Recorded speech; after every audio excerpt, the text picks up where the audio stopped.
Good morning and welcome to Path of Evolution. આપણે આગળ જોયું પ્રકૃતિ સ્વભાવ વિશે. એ પછી ત્યાંથી આપણે મોહ વિશે પણ જાણ્યું. બરાબર. અને આજે આપણે રાગ અને દ્વેષ ઉપર જે મોહનો ભાગ છે એની ઉપર વાત કરવા જઈ રહ્યા છીએ. વાય? એના બે કારણ છે. પહેલું કારણ છે કે પ્રશ્ન આવેલો છે કે કેટલાક સંત મહાત્માઓ ભગવાનને રાગ કરવાની વાત કરે છે અને કેટલાક સંત મહાત્માઓ રાગ અને દ્વેષથી પર થવાની વાત કરે છે. તો આમાં સાચું શું, કરવું શું? તમે જો ખાસ કરીને ઇસ્કોનમાં અત્યારે હાલ અમારા એક મિત્ર છે, બહુ જ ચર્ચા ચાલે છે. એ સ્ટ્રોંગલી પ્રેઝન્ટેશન કરે છે કે ભગવાનને રાગ કરો, ભગવાનને રાગ કરો. અને બીજા કેટલાક જે કહીએ અદ્વૈત કે બીજી બાજુના છે, એ લોકો એવું રિપ્રેઝન્ટેશન કરે છે કે રાગ એ પ્રોબ્લેમ છે. તો આજે આપણે આ બંને વસ્તુને થોડુંક સમજવાનો પ્રયત્ન કરીશું. મારી જે પ્રમાણે સમજણ છે ને જે પ્રમાણે હું લેસન લર્ન કર્યો છું લાઈફમાંથી એ પ્રમાણે. પહેલી વસ્તુ તો સ્ક્રીન ઉપર તો આપણને દેખાય છે. યસ, તમને જશો ગૂગલમાં તો રાગની ઘણી બધી ડેફિનેશનો મળશે, બહુ બધું સાહિત્ય મળશે. હા, પહેલી વસ્તુ તો જાણવી પડે કે આ જગત શેમાંથી બન્યું છે અને આ જીવ કહેતા હું બાબુ શેમાંથી બનેલો છું. મારી અંદર પરા અને અપરા બંને એટલે કે પુરુષ અને પ્રકૃતિ બંને રહેલા છે. અને આ જગત જેટલું દેખાય છે પ્રકૃતિનું દેખાય છે. એની પાછળ પુરુષ ઢંકાઈ ગયેલો છે. જે કંઈ દેખાય છે પ્રકૃતિનું દેખાય છે. એટલે વ્યવહાર ક્યાં થઈ રહ્યો છે? મોટા મોટા રીતે જોઈએ તો વ્યવહાર પ્રકૃતિથી પ્રકૃતિમાં થઈ રહ્યો છે. એટલા માટે તો ભગવાને વાત કરી કે પ્રકૃતિનું કામ પ્રકૃતિમાં પ્રકૃતિના ગુણો દ્વારા થઈ રહ્યું છે. આટલી જ્ઞાનની સમજણ છે. આટલી જ્ઞાનની સમજણ છે. જો આ સમજાય તો ઉકેલ આવી જાય. બરાબર? એટલે પહેલી વસ્તુ તો આ જગત શેમાંથી બનેલું છે અને હું શેમાંથી બનેલો હું એનો વિચાર કરવો પડે. બીજી વસ્તુ કે તો પછી આજે હું મારું જે કંઈ બહાર દેખાય છે, જ્યારે મારું માઇન્ડ છે, દેહ છે, 3 શરીર છે, બધા પ્રકૃતિના છે. આ જગતનું જે કંઈ દેખાય છે બહાર બધું પ્રકૃતિનું છે. તો પછી આ જે પ્રકૃતિ છે એનો સ્વભાવ શું છે? એ પણ જાણવું પડે ને, કારણ કે એ ના જાણીએ તો ખબર ના પડે. તો પ્રકૃતિનો સ્વભાવ કયો છે? પ્રકૃતિનો સ્વભાવ છે ચેન્જેબલ. પ્રકૃતિ 3 ગુણમાંથી બનેલી છે. શેમાંથી બનેલી છે? 3 ગુણમાંથી. અને 3 ગુણ કન્ટિન્યુઅસ ચેન્જ થયા કરે છે. કેવા થાય છે? કન્ટિન્યુ ચેન્જ થાય છે. એટલે એને ફ્લો કહેવામાં આવેલો છે. જેમ નદીનું પાણી હોય, તમે એક જગ્યાએ ઊભા રહો, નદીનું પાણી દરેક ક્ષણે તમને અલગ અલગ પાણી આવે છે. નદીના જે કણ છે તમને ટચ થાય છે, દરેક ક્ષણે અલગ થાય છે. આ બાબુ અત્યારે 60 વર્ષનો થયો તો કેટલીય વાર દરરોજ દરેક સેકન્ડે એના સેલ બદલાય છે. કેટલાક સેલ મરી જાય છે, કેટલાક સેલ નવા ઊભા થાય છે. બરાબર? એટલે આ પ્રકૃતિની અંદર બહારથી ભલે આપણને સ્થૂળ દેખાતું હોય કે આ બધું એમને એમ છે, ના એમને એમ નથી. ચેન્જ થઈ રહ્યું છે. અંદરથી બધું ચેન્જ થઈ રહ્યું છે. મોટો ચેન્જ ક્યાં છે? અંદરથી. એટલે બહાર બધું ચેન્જ થઈ રહ્યું છે. હવે બીજી વસ્તુ બહુ જ સિક્રેટની વાત કરું. પણ બીજ ચેન્જ નથી થતું. આ બહુ મોટી વાત કરી. બીજ ચેન્જ થતું નથી. દાખલા તરીકે બાબુ એક મનુષ્ય તરીકે આવ્યો તો એ મનુષ્યનું બીજ બદલાય નહીં. બીજું બધું બદલાય પણ મનુષ્યનું બીજ બદલાય નહીં, જ્યાં સુધી આ દેહ છે ત્યાં સુધી. અને કોઈ એ જીવ છે કદાચ આંબા તરીકે આવ્યો તો એ આંબાનું જે બીજ છે બદલાય નહીં. તમે ગમે તે કરો, એની ઉપર ગમે એટલા કોઝ અને ઇફેક્ટ લાગુ પડો, પણ આંબાનું બીજ બદલાય નહીં. અઘરી બાબત કીધી ને. એટલે શું થઈ ગયું, ઓરિજિનલ જે આપણો નેચર છે ને એ નહીં બદલાય. ઓરિજિનલ નેચર નહીં બદલાય, તમારું બીજ નહીં બદલાય. તમે બાવળ હશો તો બાવળથી મુક્ત નહીં થઈ શકો. તો પછી મુક્તિ મેળવવી કેવી રીતે?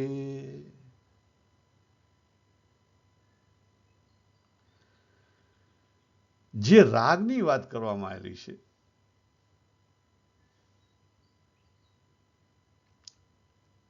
એના જે આપણે બંને રીતે સમજશું.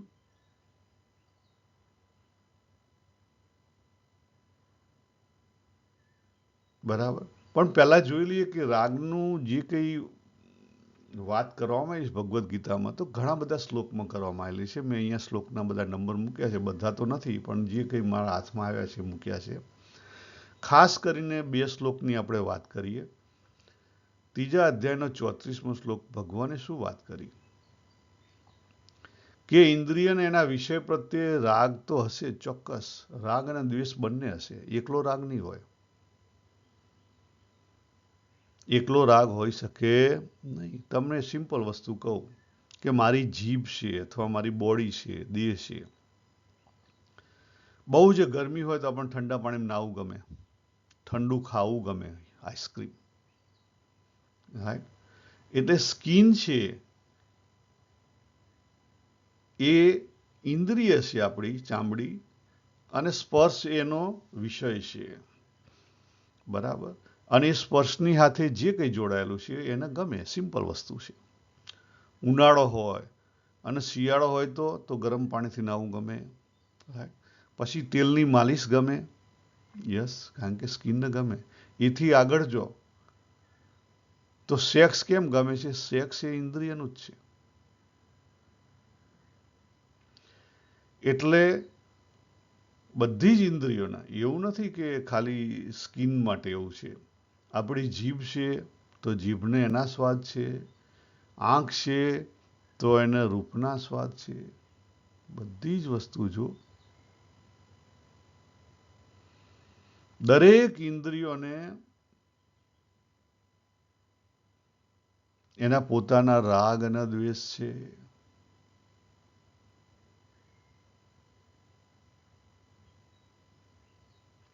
પછી ભગવાને બહુ સરસ સ્ટેટમેન્ટ આપી દીધું. ભગવાન શું કહે છે કે આ રાગ અને દ્વેષના કારણે શું થાય છે? અંદર દ્વંદ્વ ઊભા થાય છે. શું થાય છે? દ્વંદ્વ ઊભા થાય છે. અને એકવાર દ્વંદ્વ ઊભા થાય એટલે આપણું માઇન્ડ શું થઈ જાય? માઇન્ડને સ્ટ્રેસ પહોંચે વધારે, એટલે આપણી બુદ્ધિ કામ કરતી બંધ થઈ જાય. મોહ ઊભો થાય, મૂઢતા આવે. મોહ પછી ક્યાં લઈ જાય? મૂઢતા. મૂઢતા એટલે અવિવેક. મૂઢતા એટલે અવિવેક. અને એના કારણે આપણે પછી એની અંદર ખેંચાય જ કરીએ. અને બીજું આપણને ખબર છે કે મૂઢતા કેવી રીતે ઊભી થાય? કારણ કે સબકોન્શિયસમાં ઘેડી જાય ને. તમને દારૂ પીવાની લત પડી તો એ સબકોન્શિયસમાં જતી રહે. તમને સેક્સની લત પડી તો એ સબકોન્શિયસમાં જતી રહે. પછી એના જોઈએ, એને સમય થાય એટલે જોઈએ. તો એમાંથી બહાર કઈ રીતે નીકળવું? Yes, that's important thing. એ તો આજે આપણે ડિસ્કસ કરીશું.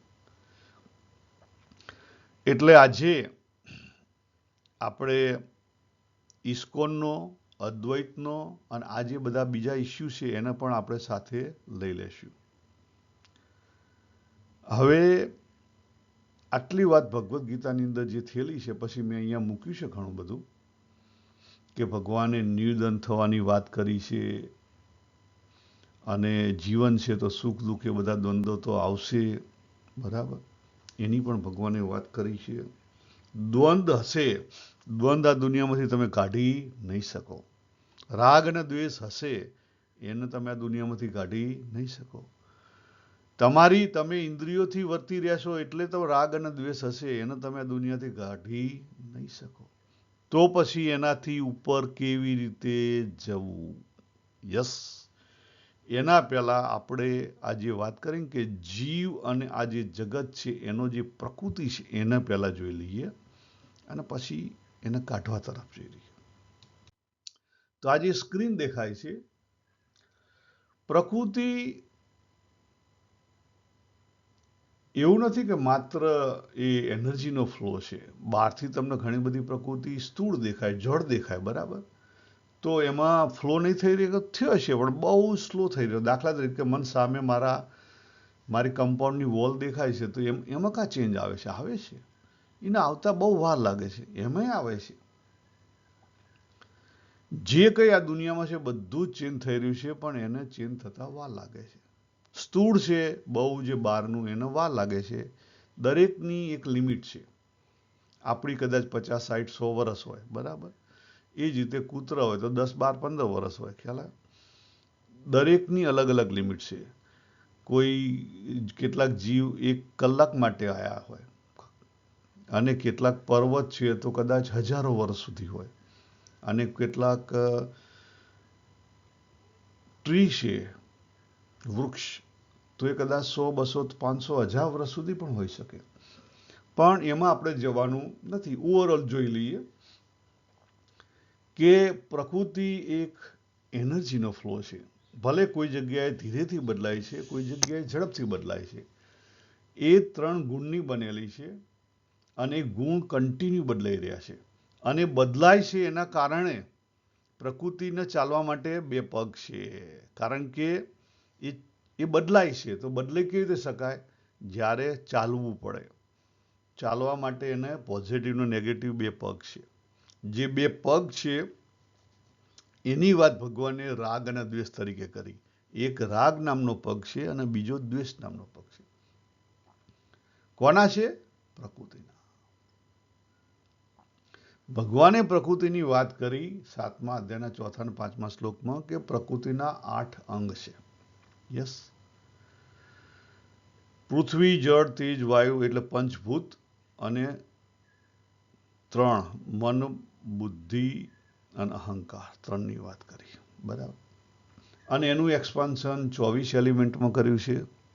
હા, બહુ બધું એક્સપાન્શન કરેલું છે. 10મા અધ્યાયની અંદર પણ એક્સપાન્શન કરેલું છે. તો 5 મહાભૂત, 5 તન્માત્રા, 10 સેન્સ, 5 કર્મેન્દ્રિય, 5 જ્ઞાનેન્દ્રિય અને 4 અંતઃકરણ, મન, બુદ્ધિ, ચિત્ત, અહંકાર.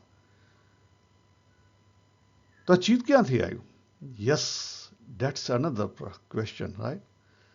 તો ભગવાને 7મા અધ્યાયના 4થા અને 5મામાં નહોતું ચિત્તની વાત કરી, કારણ કે ઓરિજિનલમાં નહોતું, આપણામાં આવ્યું, મારી અંદર આવ્યું, મેં ઊભું કર્યું. ખ્યાલ આવી ગયો આટલી વસ્તુ? જો મેં પછી અહીંયા પિક્ચર બનાવેલું છે, જીવ, પરા ને પરાનું મિક્સચર, ને એમાંથી પ્રકૃતિ, 3 ગુણ ને 5 મહાભૂત.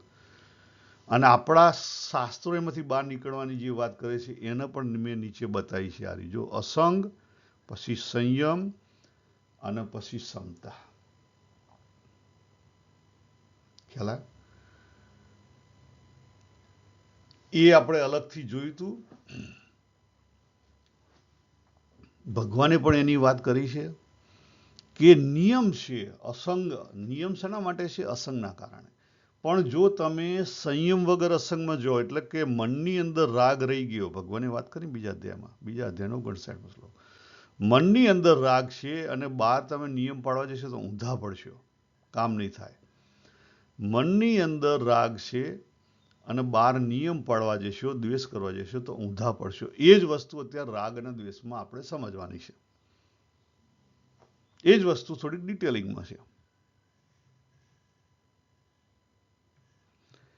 એને આપણે અહીંથી સમજીએ. આ બહુ સરસ, એવું કહેવાય કે સમજવા માટે બહુ સિમ્પલ અને સરળ અને બહુ જ ડિટેલવાળું પિક્ચર છે. ડ્રોઈંગ બનાવેલું છે આપણે.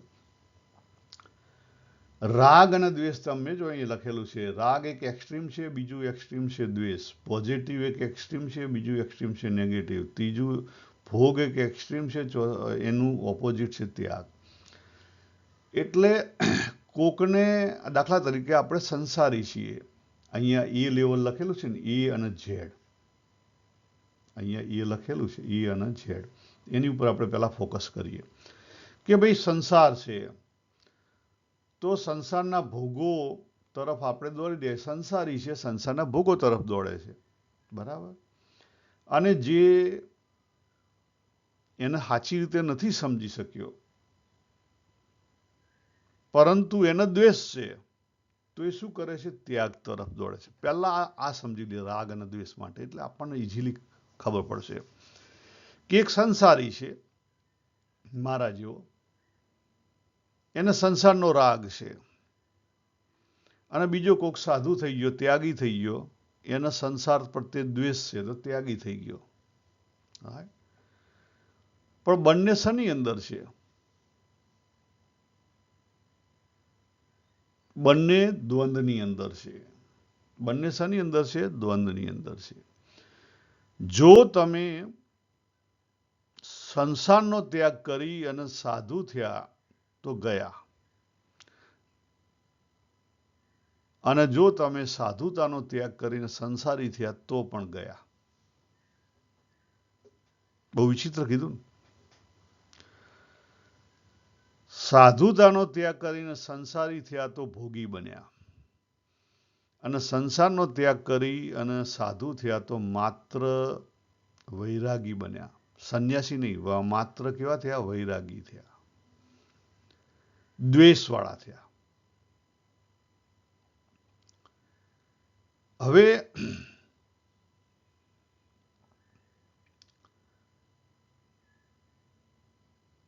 ઇસ્કોન જે વાત કરે છે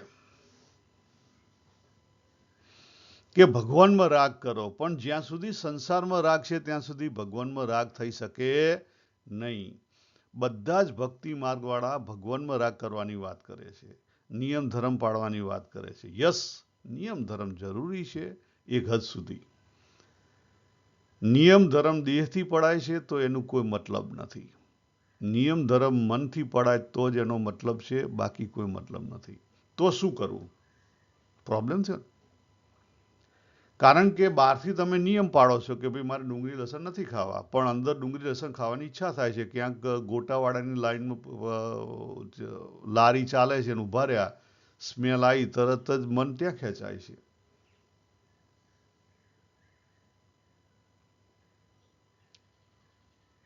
નિયમ છે કે બધા સ્ત્રીઓ તરફ દૂર રહેવું, ખ્યાલ, એ બાજુ જોવું નહીં, સ્ત્રી પુરુષની મર્યાદા સાચવવી.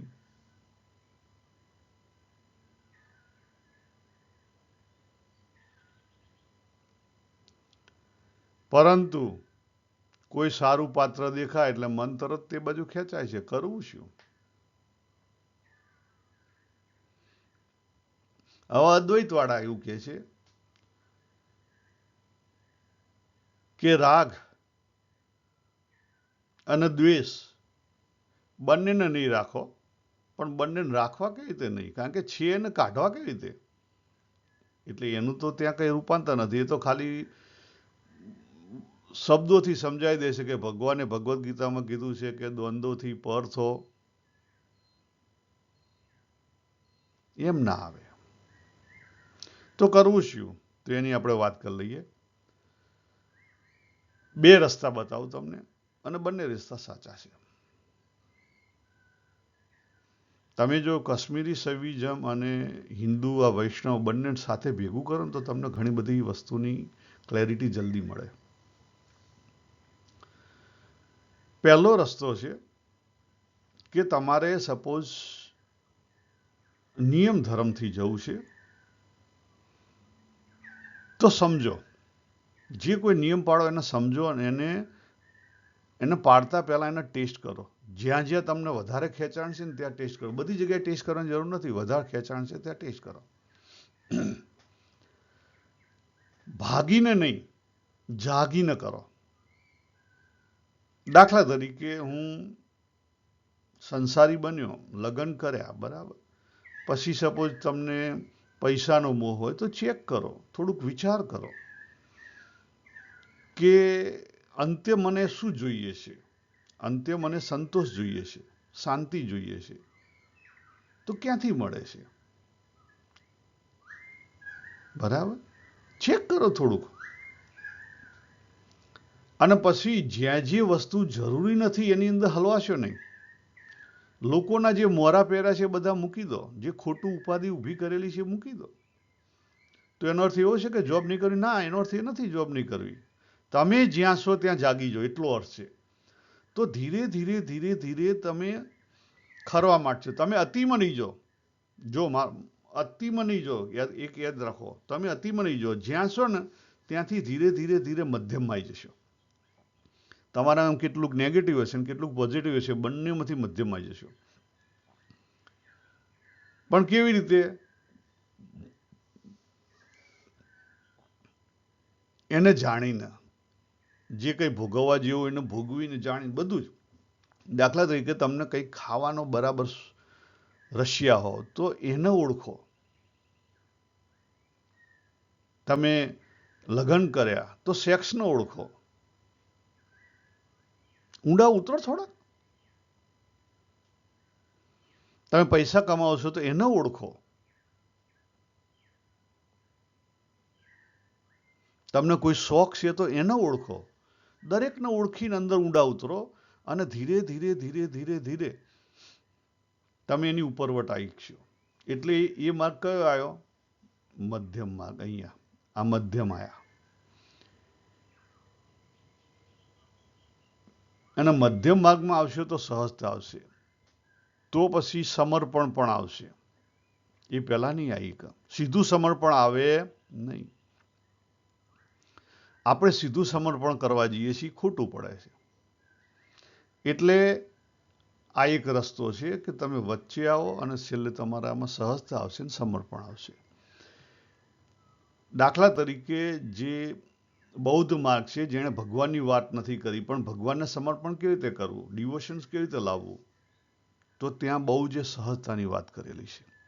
ભગવાને પણ અહીંયા સહજતાની વાત કરી છે. જો નિદંદો એ સહજતા છે. અને સમતાની ભગવાને દરેક જગ્યાએ વાત કરી છે. ભગવાને સંસાર છોડીને ભાગવાની વાત નથી કરી.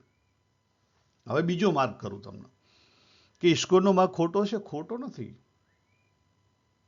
એટલે આ પક્ષ પહેલો જોયો કે જો તમે અદ્વૈત કે બૌદ્ધ ધર્મના માર્ગે જવા માંગતા હો તો આ રીતે જો. તમે એક્સ્ટ્રીમ ઉપર જવાની જરૂર નથી. જ્યાં છો ત્યાંથી જાગીને વચ્ચે આવતા રહો. એ રીતે આવી કશે. બાકી બીજો કોઈ રસ્તો નથી. એના પ્રત્યે દ્વેષ કરવાનો કોઈ રસ્તો નથી. ભગવાન પ્રત્યે પણ દ્વેષ કરવાનો કોઈ રસ્તો નથી. બરાબર. હવે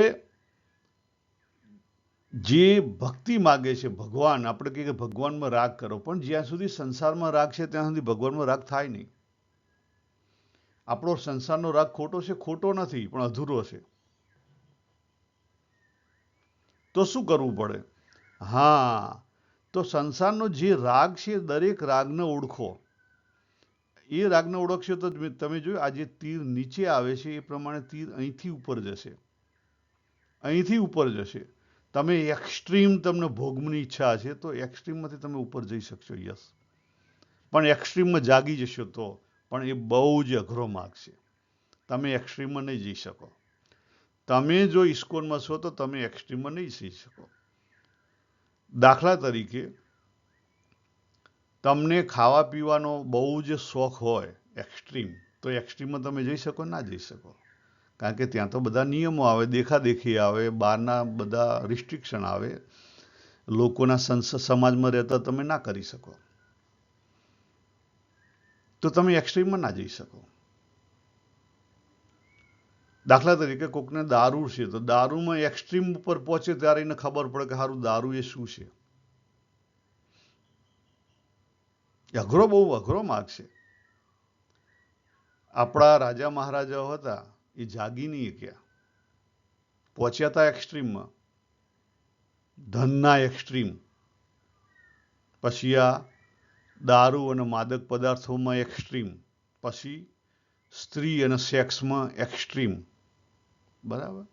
પણ એમાંથી જાગવું અઘરું છે, બહુ જ અઘરું છે, બહુ અઘરું છે. આ બહુ જ ભયાનક માર્ગ છે. કેટલાક ટ્રાયલ કરે છે, યસ.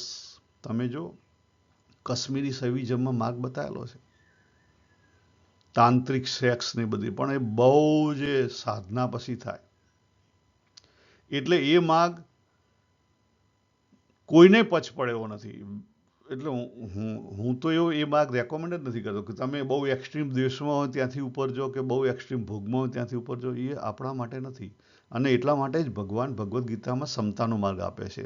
જ્યાં છો ત્યાં જાગી જો અને એને જુઓ. તમને થોડોક તો અનુભવ છે જ ને. તમે સંસારી છો તો થોડોક તો અનુભવ છે બધો. આ સંસારના મોહનો અનુભવ છે જ, આસક્તિનો છે, મોહનો છે. તો જુઓ કે મને રાગ ક્યાં છે, મને દ્વેષ ક્યાં છે.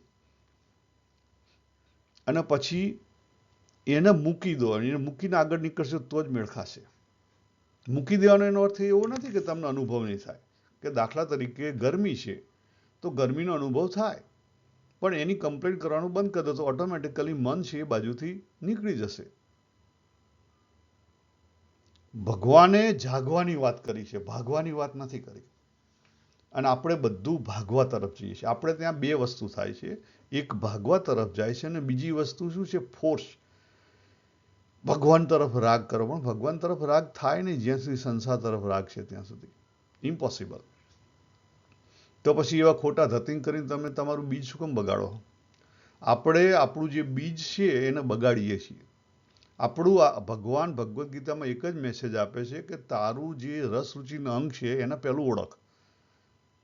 એટલે શું થશે? તારું માઇન્ડ છે ને બીજે ભટકતું બંધ થઈ જશે. રસ રુચિના અંગને ઓળખીશ ને એટલે એનું કામ કરીશ ને એટલે તને માઇન્ડ એમાં રસ લેશે. અને ધીરે ધીરે ધીરે ધીરે તને પછી સમજાશે. અને ધીરે ધીરે ધીરે બીજી વસ્તુ મૂકાશે. ઓટોમેટિકલી તું આગળ વધવા માંડીશ. અને ધીરે ધીરે ધીરે ધીરે પછી તું સમત્વમાં આવી જઈશ.